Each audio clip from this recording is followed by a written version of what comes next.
L'île de Montréal pourra bientôt compter sur un parc de recherche et de haute technologie.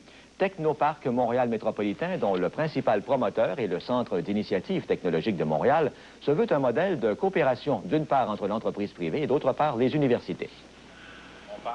Montréal et Ville-Saint-Laurent ont été choisis pour accueillir le Technoparc Montréal Métropolitain. Le campus de Montréal sera localisé le long du fleuve, entre les ponts Victoria et Champlain, site de l'ancienne ADAC-Port. À Ville-Saint-Laurent, le campus sera près de l'aéroport de Dorval, au sud de l'autoroute 40. 4 secteurs seront prioritaires: la biotechnologie, la microélectronique, l'aérospatiale et l'informatique. L'objectif dans le parc, c'est de 100 à 200 firmes. Laboratoires, centres de recherche, producteurs de prototypes.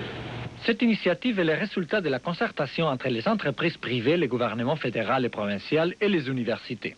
Une bonne façon de stimuler l'économie aujourd'hui ou de préparer l'économie du prochain siècle ou de la prochaine décennie, c'est d'établir des liens de plus en plus étroits entre le milieu universitaire et le milieu des entreprises. La Ville de Montréal a cédé les terrains pour une partie de ces projets. L'ensemble des bénéfices escomptés de la vente des terrains aux compagnies qui viendront s'installer serviront à doter ces campus d'une place publique et d'équipements communautaires. Montréal, comme tel, comme administration municipale, consacrera au projet au cours des prochaines années une vingtaine de millions de dollars afin de doter la partie de ce technoparc qui est dans son territoire, l'ancien site de la DAC-Port, d'infrastructures nécessaires. Les entreprises privées seront les maîtres d'œuvre de la recherche et les universités seront associées. Conçu à l'image du Silicon Valley californien, le technoparc permettra, au moins on l'espère, la création de 50 000 emplois en 20 ans. Xavier Del Campo, à Montréal. La création d'un parc de recherche et de haute technologie sur l'île de Montréal a été annoncée aujourd'hui. Le Technoparc Montréal Métropolitain, qui sera aménagé sur 2 sites, l'un à Saint-Laurent, l'autre à Montréal, se veut un modèle de coopération entre les entreprises et les universités. Guy Fortin nous en dit plus long. Monsieur Raymond Cyr.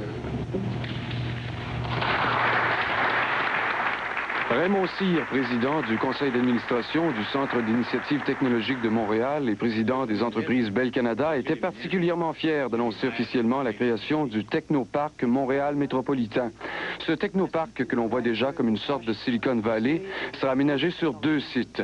L'un à Saint-Laurent, entre l'aéroport de Dorval et l'autoroute transcanadienne, l'autre à Montréal, sur les terrains de l'ancienne ADAC-Port, le long de l'autoroute Bonaventure.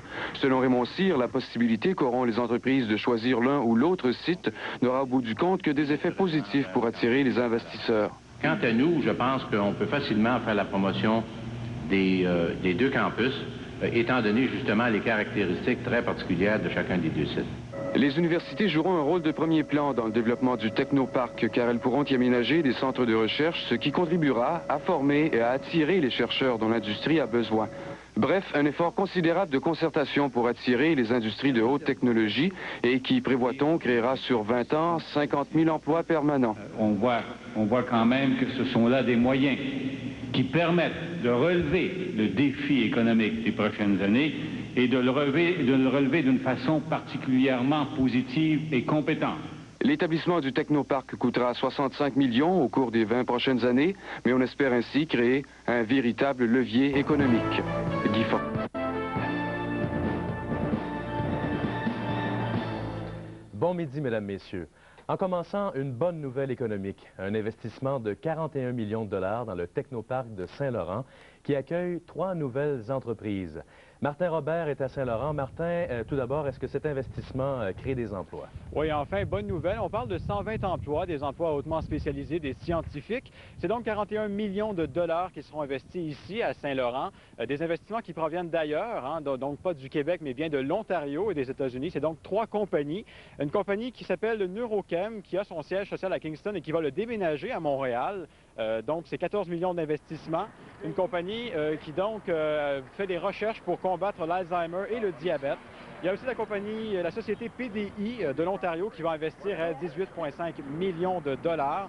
50 personnes seront donc embauchées. Et enfin, la compagnie Metal Gene des États-Unis, de l'État du Massachusetts, qui, elle, va investir 8,5 millions de dollars. On parle de 30 personnes. C'est une compagnie qui, elle, fait des recherches pour traiter le cancer. C'est donc une très bonne nouvelle. On a demandé à la ministre déléguée à l'industrie et au commerce de commenter finalement ces bonnes nouvelles pour la région de Montréal. Comment se fait-il qu'on investit ici à Montréal plutôt qu'ailleurs? Bien, il doit y avoir certains avantages puisqu'il y a des entreprises qui viennent. Ce que je constate, c'est que les entreprises étrangères, quand elles comparent Montréal et le Québec comme site d'investissement avec d'autres sites à l'étranger, elles réalisent l'avantage de Montréal et du Québec. Bon, Martin, Saint-Laurent possède plusieurs atouts, mais pourquoi est-ce que ces entreprises ont choisi Saint-Laurent précisément? Bien, écoutez, on parle du climat fiscal qui serait favorable, mais il y a aussi que déjà des entreprises ont fait le pas vers Saint-Laurent. On voit derrière moi le terrain où va être bâtie cette fameuse industrie. Et juste à côté, la compagnie Astra de Suède, qui, elle, a déjà bâti un édifice qui va ouvrir au mois de décembre. On peut entendre à ce propos-là le maire de Saint-Laurent qui est très fier, bien sûr, de l'investissement qu'on fait ici. Mais évidemment, ils viennent où? Ils viennent au Canada, au Québec, sur l'île de Montréal, à Saint-Laurent. C'est toute la même chose actuellement, là, dans le fond. S'ils s'installent à Ville-Saint-Laurent, les employés qui vont travailler là, les chercheurs, vont rester où? Il y a Kirtland, Pointe-Claire, Dorval, l'Est de la ville, le nord de la ville, ça n'a plus d'importance. Enfin, Christian, on peut dire que tout ça devrait ouvrir pour la mi-décembre environ. L'emploi, on le sait, est devenu l'obsession des gouvernements. On avait de bonnes nouvelles aujourd'hui à Ville-Saint-Laurent. 3 investissements totalisant 41 millions qui consolident le leadership de la région métropolitaine dans le secteur de la haute technologie médicale. Le Technoparc de Ville-Saint-Laurent a une superficie de 30 millions de pieds carrés. La firme suédoise Astra y est déjà installée avec un investissement de 133 millions de dollars. 3 autres entreprises se joignent à elle, dont Neurochem, qui déménage son siège social de Kingston, en Ontario, à Ville-Saint-Laurent. Disons qu'il y a un réservoir ici d'expertise assez important pour nous.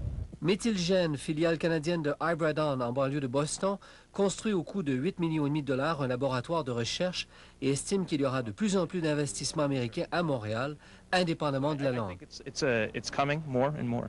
PDI Research Laboratories de Richmond Hill, en Ontario, investit 18,5 millions de dollars dans un centre de développement des procédés de synthèse organique, ce qui fait dire à la ministre de l'Industrie que Montréal consolide sa position comme pôle d'attraction en biotechnologie. Ils ont trouvé un climat fiscal intéressant et ils l'ont mentionné, un climat de confiance et de collégialité unique entre les niveaux gouvernementaux, l'industrie et les niveaux universitaires. Et c'est comme ça qu'on fait des affaires. En tout, c'est plus de 120 emplois qui sont créés, des emplois de très haut niveau.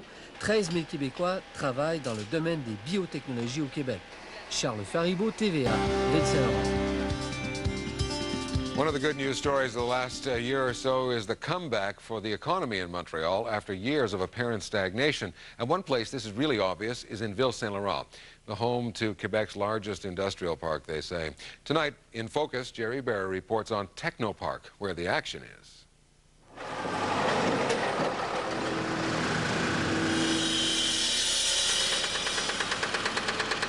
Ville-Saint-Laurent's Technopark is booming with the sound of money pouring in. The industrial park spreads over 30 million square feet. It's devoted to companies that have at least 15% of their operations in research and development, like Astra Pharmaceutical, Sextant Avionics, and communications giant Nortel. But the park was virtually empty when it opened a decade ago. There was nobody here. There was no construction, nobody working. We now have completed or well underway, I would say 600,000 or 700,000 square feet of building. And we will have, at the end of this year, about 1,800 researchers working in this park. Nortel is putting up a new building worth $100 million, with another $100 million in research and development capital. With the internet, we've been growing like crazy, and we needed this expansion for all the hiring we have been doing. Like if I look in the past 18 months, we have hired over 200 professionals in the Air Montreal, mainly from Montreal universities. Growth in jobs means growth for a community, for Saint Laurent and other municipalities as well. These people will locate here on the lakeshore in Montreal and Laval, in the East End. So they're bring their children here and will be spending money. They're well-paid people. Saint Laurent has always had a high concentration of high-tech industries. The Nortels are here, CAE are here, Whitehurst is here, Abbott Laboratories, Phoenix, I mean, they're all in Ville-Saint-Laurent. So it's like any community. One attracts the other. which is why Nortel chose to build its new facility in the Saint Laurent Technopark.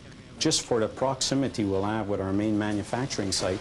And I mean, this site will be mostly R&D and marketing business center with a very close link to the manufacturing site, so it was the ideal location.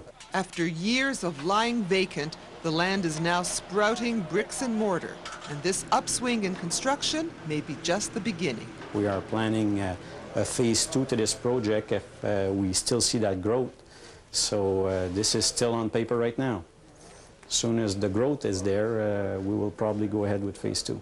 The park is only 25% occupied right now. Still, that's a big improvement over 0% just a few years ago. We're starting to feel and to see that people are interested. The Technopark is not known yet. You know, our road pattern is not finished. We have no signs on the highway. So with a bit of publicity and a bit of strategic planning, we hope to be able to start reaping the benefits of all those major construction. Because success does breed success. It's just taking off. Give me another few years. Jerry Bearer, CBC News, Ville Saint Laurent.